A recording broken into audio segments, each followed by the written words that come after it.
임종실 생활 안내문. 우리는 언젠가 죽습니다. 그 순간이 이제 다가왔습니다. 이제 사랑하는 분은 떠나실 준비를 합니다. 수포음이라는 가래가 많은 호흡 소리가 들리기도 하고 몸과 얼굴에는 불수의 수축이 일어나기도 합니다. 소변이 나오지 않고 검은 눈동자가 점점 커집니다. 근육이 이완되고 호흡이 멈추고 심장이 멈추면 모든 것이 끝납니다. 이러한 임종의 단계는 힘들고 고통스러운 것이 아니므로 보호자분께서는 안심하셔도 됩니다. 임종까지의 시간은 사람마다 다르므로 초조해하지 마시고 그 순간을 기다려 주십시오. 이때 산소 포화도나 혈압 등의 모니터를 보는 것보다 환자의 손을 잡아드리고 이제는 영원히 볼 수 없는 얼굴을 보시는 것이 현명합니다. 자료에 따르면 가장 늦게까지 남아있는 감각이 청각입니다. 이제 마지막으로 곧 떠나시는 분 앞에서 따뜻한 말씀을 남기셨으면 합니다. 고마워요. 사랑합니다. 죽음의 신이 온다는 사실보다 확실한 것은 없고 죽음의 신이 언제 오는가 보다 불확실한 것은 없다. 죽음은 말기암에 걸린 환자에게만 찾아오는 것이 아닙니다.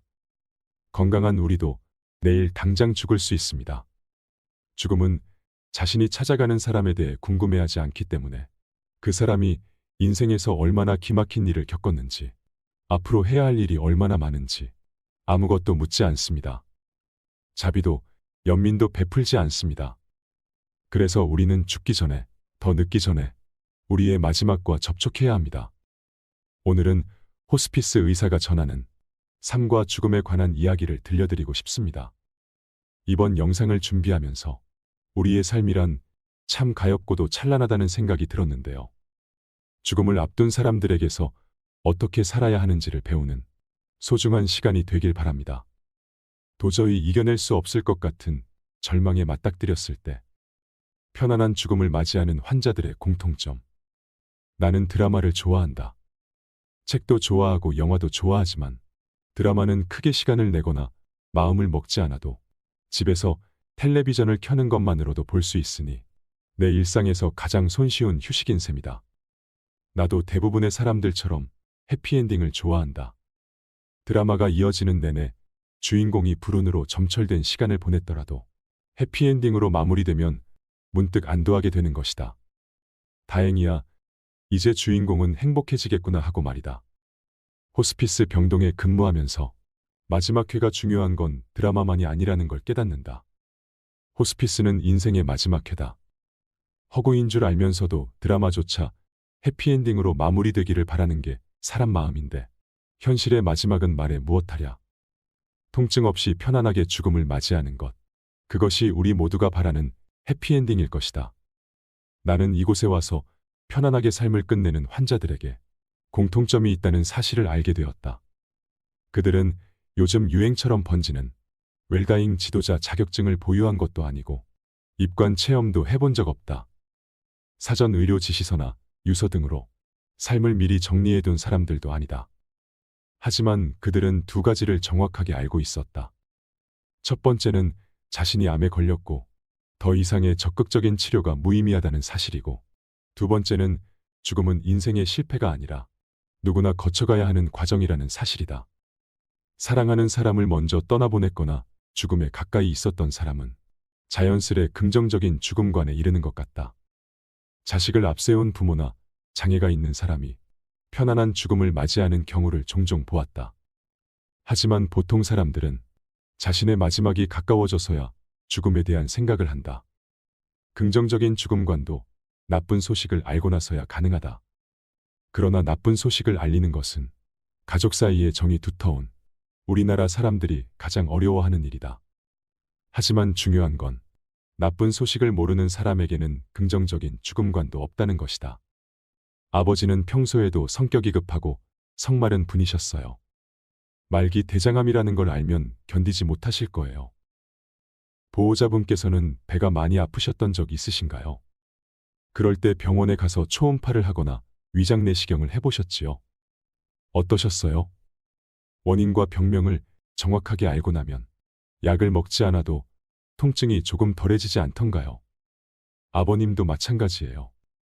아무것도 모르시기 때문에 자신에게 나타나는 증상이 더 무섭고 두려우실 거예요.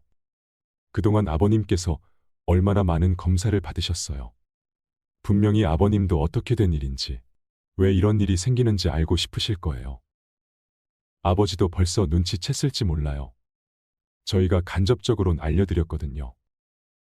사람들은 자신이 듣고 싶은 것만 듣고 믿고 싶은 것만 믿으려고 해요. 천천히, 하지만 정확하게 알려드리는 게 중요합니다.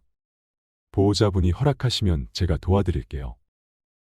그래도 판단이 서질 않네요. 더 나빠지시는 건 아닌지.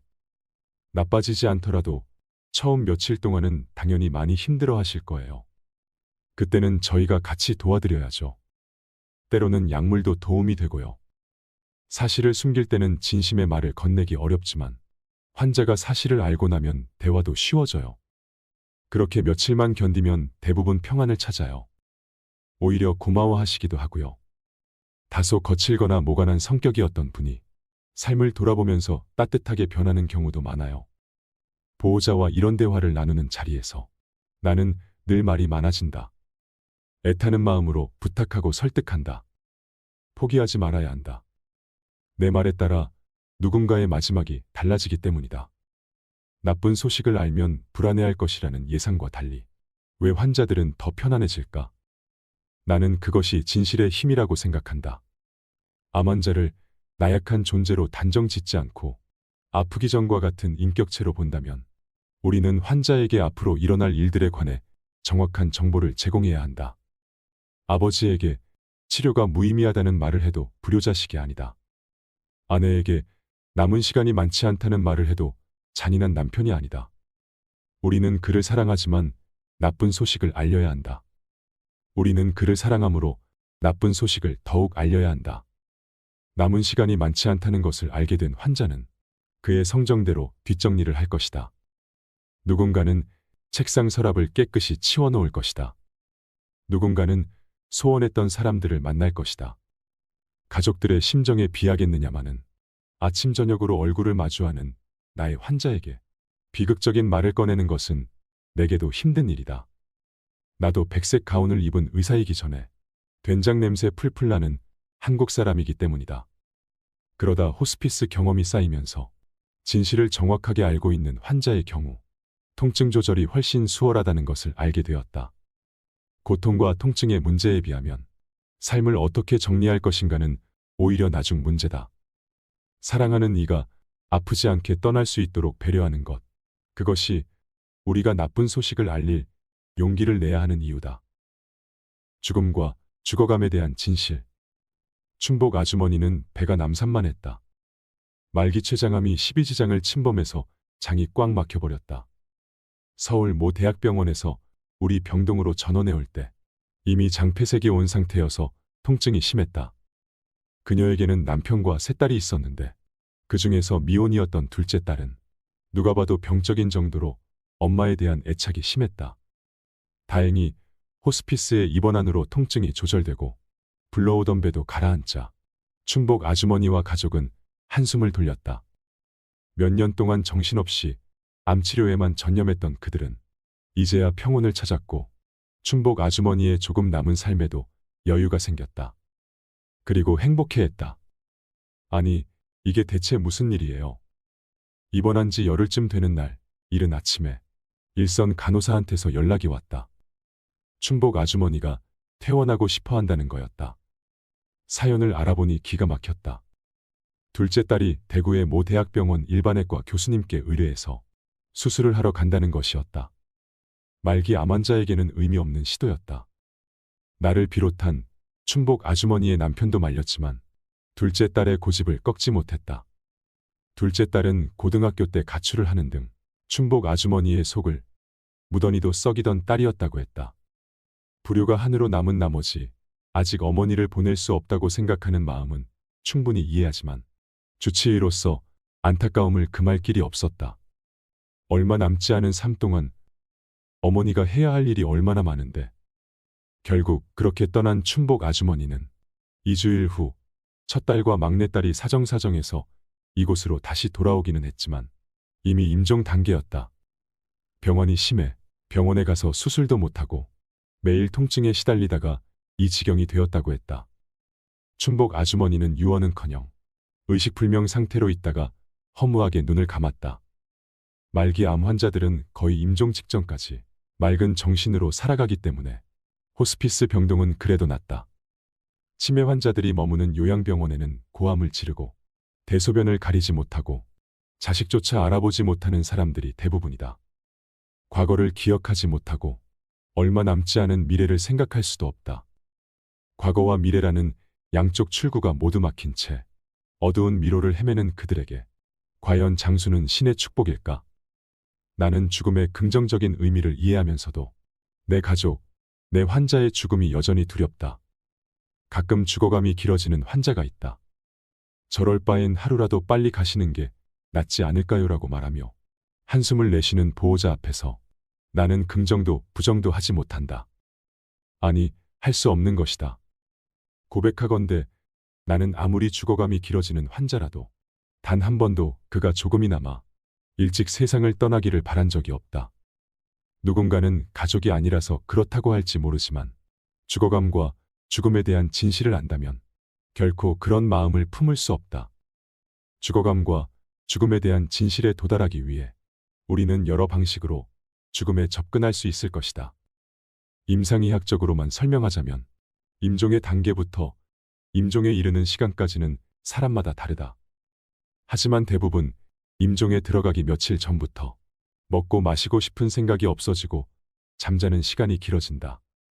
사나흘 내리자고 잠깐 가족의 얼굴을 알아본 뒤 또다시 깊은 잠에 빠져든다. 몸은 탈수 현상을 일으키고 분비 활동도 이루어지지 않는다. 대소변을 볼 수 없고 폐의 점액질이 줄어든다. 그러면서 복부의 고통이 덜해지고 구토감도 없어지고 기침도 하지 않게 된다. 몸이 편안해지는 것이다. 말기 선망이 와서 정신이 산만해지는 일도 있는데 그럴 때 병원은 적절한 약을 쓰기도 한다. 대체적으로는 편안히 잠든 상태처럼 보인다. 그래도 가족이 애타게 부르면 눈물을 흘리는 등의 반응을 보인다.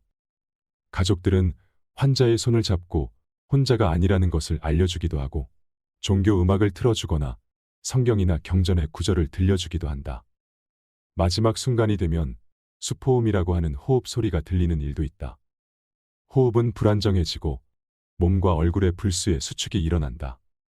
대소변이 나오지 않고 검은 눈동자는 커진다. 근육이 이완되고 심장이 멈추면 모든 것이 끝난다. 임상의학적인 죽음과 죽어감은 사람들이 생각하는 것만큼 힘들지 않다. 마지막 순간이 다가오면 환자와 가족들은 함께 임종실로 간다. 이제 환자는 말을 할 기운도 눈을 뜰 힘도 없지만 여전히 남아있는 감정과 촉감으로 가족의 사랑과 온정을 느낀다. 사랑했던 사람이 마지막 인사를 건네면 환자의 뺨위로 흐르는 눈물이 대답을 대신한다. 생에 어떤 불운과 상처가 있었던 그 순간만은 역설적으로 아름답다. 가족이 지켜보는 가운데 이제 그는 눈을 감는다. 암을 주렁주렁 달고 살 때는 그토록 고통스러워했는데 마지막 모습은 더없이 편안해 보인다. 죽음을 미화할 생각은 없지만 암 환자에게는 생명이 끝나는 그 순간이 가장 편안한 듯하다. 죽음에 익숙해진 나도 죽음이 두렵기는 마찬가지이다. 대부분 가족이 모여있는 가운데 마지막 유언을 하고 숨이 멈추어지는 임종을 기대하지만 그런 임종은 영화나 드라마에나 있는 환상이다.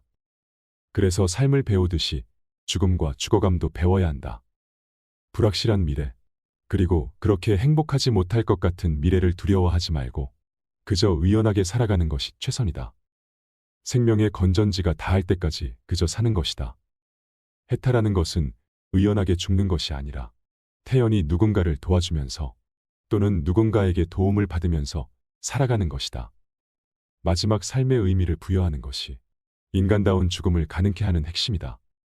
고무줄처럼 늘어난 수명에 인간다움이라는 색을 입히면 장수는 축복이 될 수 있다.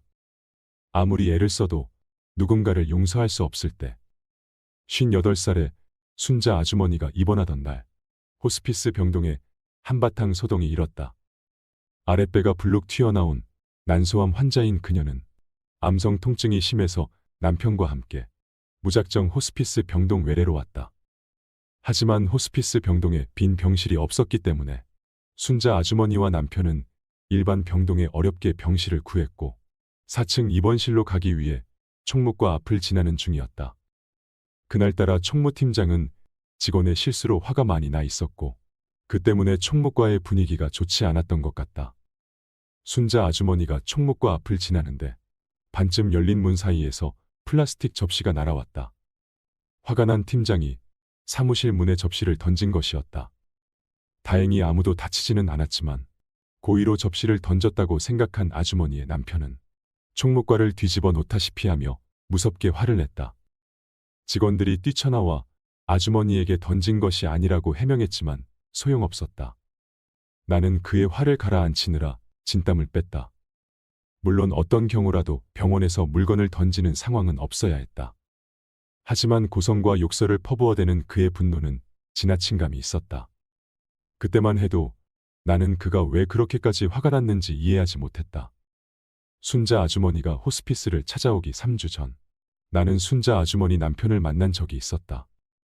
그때만 해도 순자 아주머니는 멀쩡했다. 말기암 환자라고 하면 겉모습에도 죽음의 그림자가 짙게 드리워져 있을 것 같지만 실제로는 멀쩡해 보일 때가 많다. 그래서 환자와 보호자는 말기암이라는 진단이 더욱 믿기지 않는다.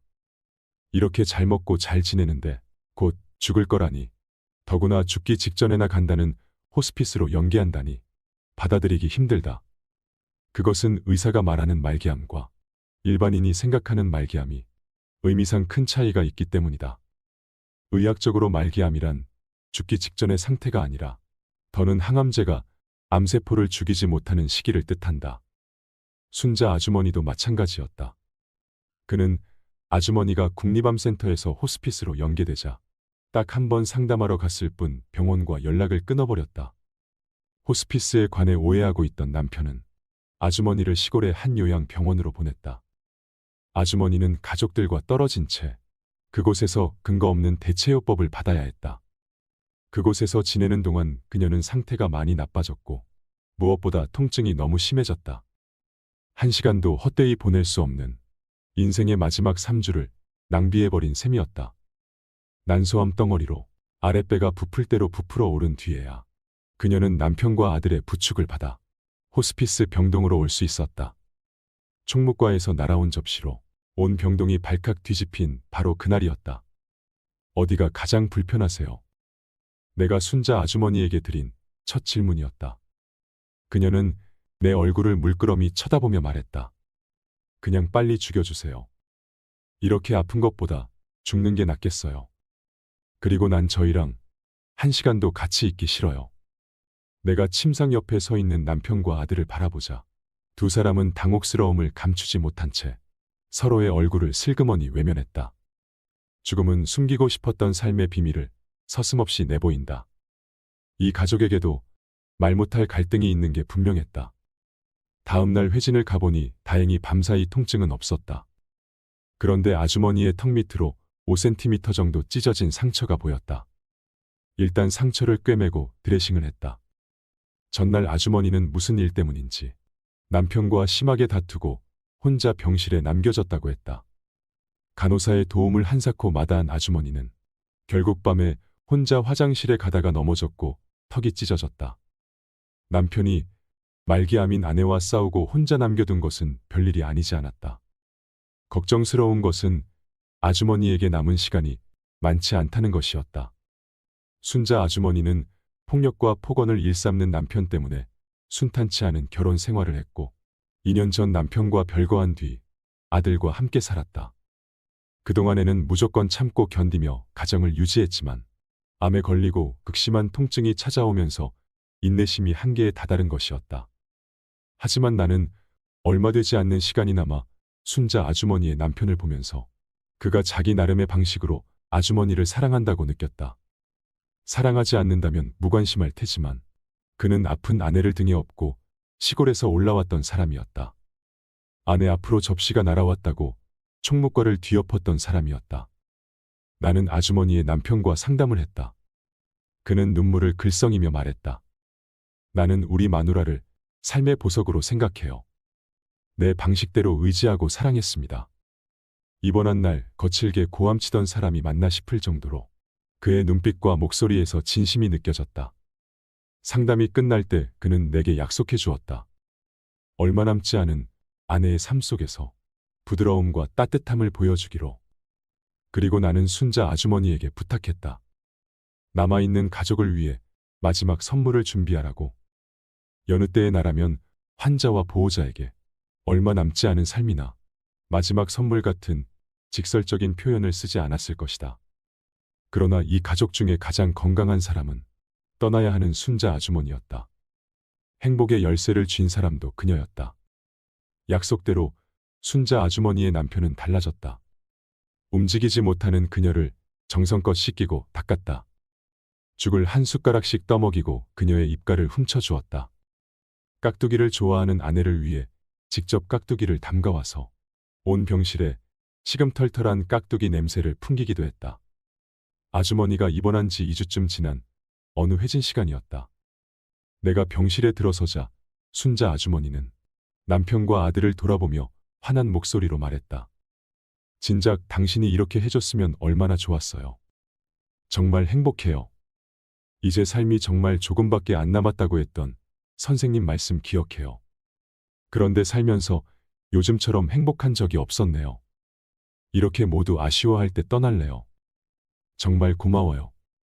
그녀에게 남은 빛이 거의 꺼져가고 있었다. 임종 단계에 임박한 그녀의 힘없는 목소리는 그러나 어느 때보다 밝고 생기 넘쳤다. 누군가를 미워함으로써 감정을 해결하는 분노는 인간관계의 가장 큰 적이다.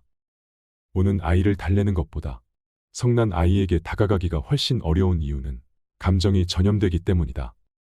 이유 없는 분노는 없다. 진료실에서 병실에서 그들은 자신의 인생을 꺼내놓는다. 영혼의 가방이 열리는 순간이다.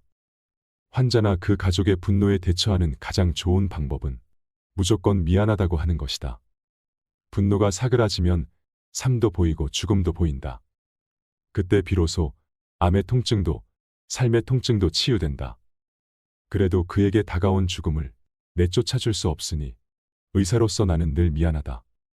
감당할 수 없는 시련이 찾아오면 육신의 눈이 아니라 마음의 눈이 멀어버리기 때문이다. 미안해요. 그 한마디에 분노의 방향이 잘못되었다는 통찰력이 생기고 얼어붙었던 마음이 녹아내린다. 그래서 오늘도 나는 나의 환자들에게 미안하다고 말한다. 인생의 마지막 상자를 쌓는 법. 셰익스피어는 끝이 좋으면 다 좋다고 말했다. 사랑도 이별을 잘해야 서로에게 상처 주지 않고 업무도 마무리를 잘해야 후임자에게 비난받지 않는 것처럼 인생에 대해서도 메멘토 모리라는 말을 사용하면 좋을 것 같다. 메멘토 모리는 죽음을 기억하라는 뜻의 라틴어다. 나는 메멘토 모리를 호스피스 활동과 연결하여 생각해보라고 권하고 싶다. 인생의 마지막에 묵어가는 여관에서 웰다잉을 위해 어떤 노력을 하고 있는지 안다면 메멘토 모리에 참 의미를 즐길 수 있을 것 같다.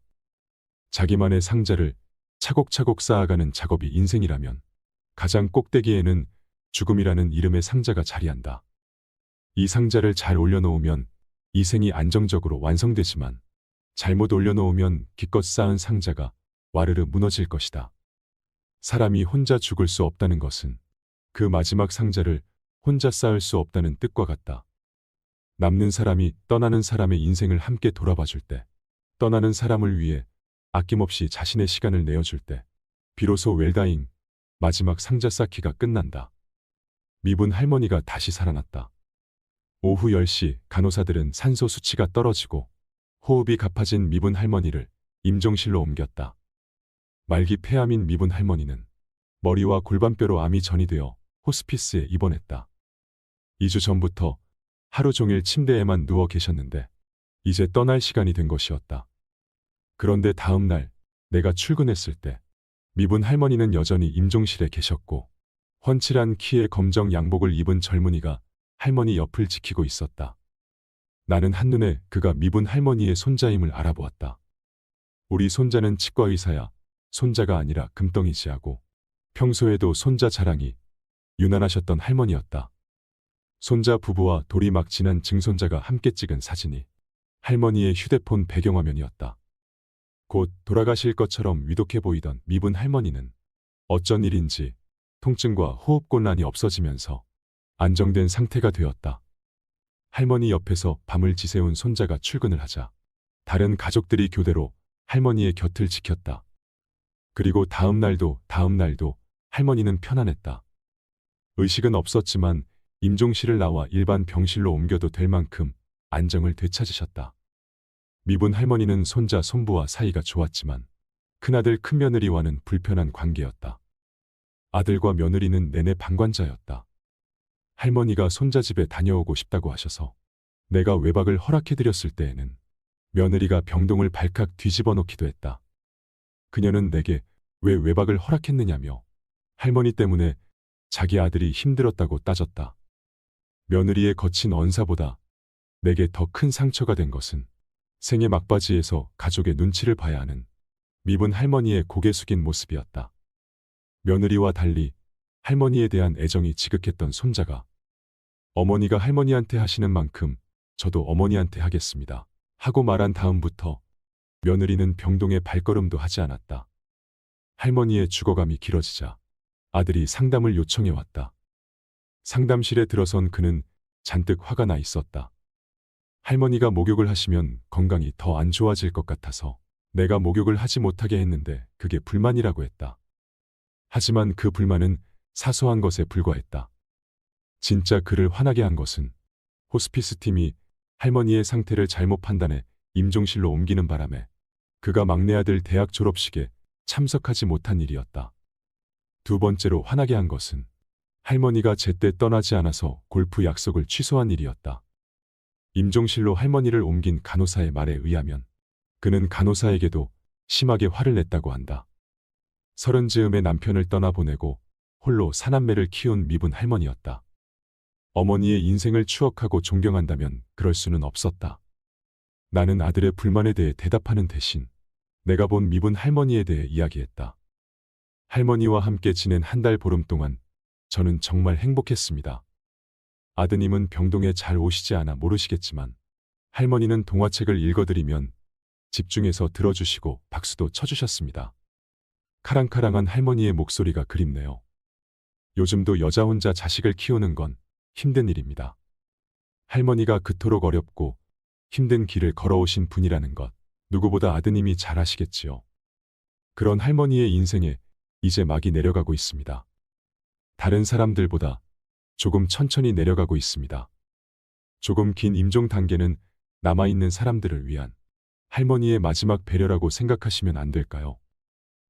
우리는 영화나 드라마에서 봤던 맑은 정신으로 유언을 하고 곧바로 숨을 거두는 죽음을 상상한다.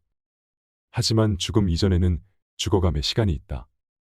현실에서 사람들은 의식이 저하되고 소변이 나오지 않는 등의 단계를 거쳐 죽음에 이른다. 죽어감이 길어지면 가족들은 불안해하기도 하고 초조해하기도 한다. 가끔은 미분 할머니의 아들처럼 강하게 항의를 하는 보호자도 있다. 하지만 나는 남은 사람들이 죽음과 죽어감의 의미를 부여하면서 떠나는 사람을 도왔으면 한다. 죽어감이 3주일 정도로 길어지면 환자가 기다리는 사람이 있거나 떠나지 못할 한이 있다고 생각하기도 한다. 그럴 때는 먼 친척과 소원해진 지인들을 불러 이별 인사를 건네게 한다. 그 밖에도 다른 방법들이 있겠지만 중요한 것은 떠나는 사람의 마지막 상자를 차분하고 경건한 마음으로 쌓아주는 것이다. 남은 사람들의 병든 죽음관이 떠나는 사람의 죽음을 망칠 수 있다. 미분 할머니의 죽음을 병든 죽음으로 만들어버린 것은 미분 할머니 자신이 아니었다. 엘리자베스 퀴블러 로스의 죽음의 5단계에 따르면 사람은 부정, 분노, 타협, 우울, 수용의 단계를 거쳐 죽음을 받아들인다고 합니다. 세월이 흐르면 육신이 늙어가는 것처럼 마음도 육체와 함께 자연스럽게 노화하다 수용의 단계에 이르면 얼마나 좋을까마는 세상에 호락호락하게 얻어지는 건 없는 것 같습니다. 사랑하는 이에게 죽음을 배웠거나 삶의 과정에서 죽음과 가까이 맞닿아 있었던 사람들은 죽음을 잘 수용한다고 하지요. 삶이 고달팠던 사람에게 죽음이 더 쉬운 걸 보면 인생은 공평한 것 같기도 합니다. 마지막 병동이라고 불리는 호스피스에 온 보호자들은 크게 2번 운다고 합니다. 처음에는 호스피스에 환자를 입원시킬 때와 임종실로 환자를 옮길 때입니다. 호스피스에 오는 사람들은 환자들이 고통에 몸부림치다 심장이 멈출 거라고 막연하게 상상하지만 사실은 그렇지 않습니다.